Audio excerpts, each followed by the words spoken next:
Over a month of fascinating football, not to mention the lengthy qualification period, now comes down to two teams and one game, Sunday's World Cup final. In the minds of most, France are the firm favorites over Croatia in terms of both quality on paper and what they've already shown at this enthralling tournament. But could the underdogs have a surprise in store for the 1998 World Cup winners? From the tale of the historic tape to the potential influence of the referee and of course team news. Our match preview covers everything you need to know ahead of Sunday's 4 p.m. kickoff. What history tells us the historic record only further strengthens the theory that France are favorites for this one. For starters, Croatia have never actually beaten Les Blues, but that record has improved in recent years, after losing thrice between 1998 and 2000. The last two meetings between both countries have ended in draws, including a 2-2 at Euro 2004. Perhaps more pertinently, France entered the World Cup 13 places higher than Croatia in the FIFA rankings, which highlights the gap between these two sides. Then again, the fact two countries outside the top 5 have made this summer's final doesn't give those rankings much credibility. But for Croatia to win on Sunday, they'll have to do a first in their history at their first attempt. Whereas France have won one of their 2 World Cup finals, Croatia have never made this stage of the competition before. Route to the final. France's route to the final has been pretty much flawless, never requiring extra time let alone a penalty shootout, which should mean they're physically and mentally a little fresher than Croatia heading into Sunday's showdown.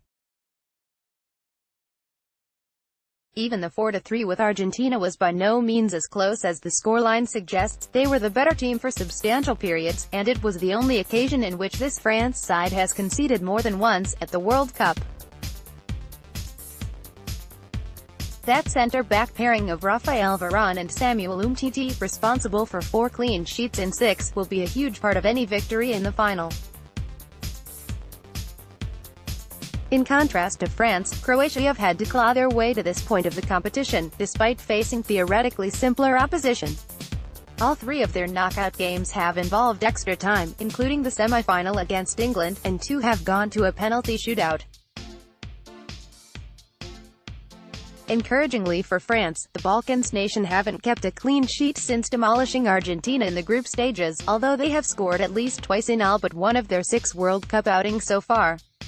Referee influence. Nestor Pitana. Nobody wants a World Cup final decided by refereeing decisions, and to a large extent VAR should prevent that, but Nestor Pitana has been quite proactive so far at this tournament. He's awarded 2 penalties in 4 games, handed out the 5th most yellow cards of any referee and ranks 11th out of the 28 officials to work at this World Cup for fouls per game. That said, he will have a decent understanding of both teams already after overseeing Croatia's penalty shootout win over Denmark and France's 2-0 victory over Uruguay. The Argentine brings a fitting end to the tournament too. In the same stadium at the very start of the tournament, he oversaw Russia's 5-0 win over Saudi Arabia in the opening game. Team news. There are some doubts over Olivier Giroud's fitness for the final, but the Chelsea striker will almost certainly start if he's fit enough to stand. Not only will Giroud be desperate to but, despite still awaiting his first World Cup goal of the summer, he's proved to be the perfect balancing act that's really brought this France team to life after being benched for their first group stage game, giving Antoine Griezmann and Kylian Mbappé a focal point to play off.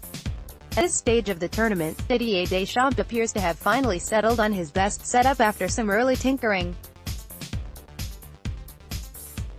Tottenham's Hugo Lloris is a default choice between the sticks. The aforementioned Varane and Umtiti have become a nearly impenetrable centre-back partnership, and N'Golo Kanté and Paul Pogba of Chelsea and Manchester United respectively have really clicked in midfield. They have probably the most important role for Sunday's encounter, keeping France taking over while limiting Ivan Rakitic and Luka Modric's influence. Croatia, too, have tampered with the formula quite frequently throughout this World Cup, but retaining the starting 11 that beat England last time out seems the likeliest scenario. Marcelo Brozovic provides the protection for Rakitic and Modric to really play, but perhaps the key offensive threat is Ivan Perisic. Only the legendary Davor Suka has played a hand in as many World Cup goals for Croatia as the Inter Milan midfielder. The other key aspects of this team are gritty, mean and physical defense, and their wily center-forward Mario Mandzukic. Having scored goals for the biggest clubs in the Bundesliga, La Liga and Serie A and in 2 Champions League finals, he only needs half a chance to get on the scoresheet. Likewise, his sheer tenacity epitomizes much about this Croatia team.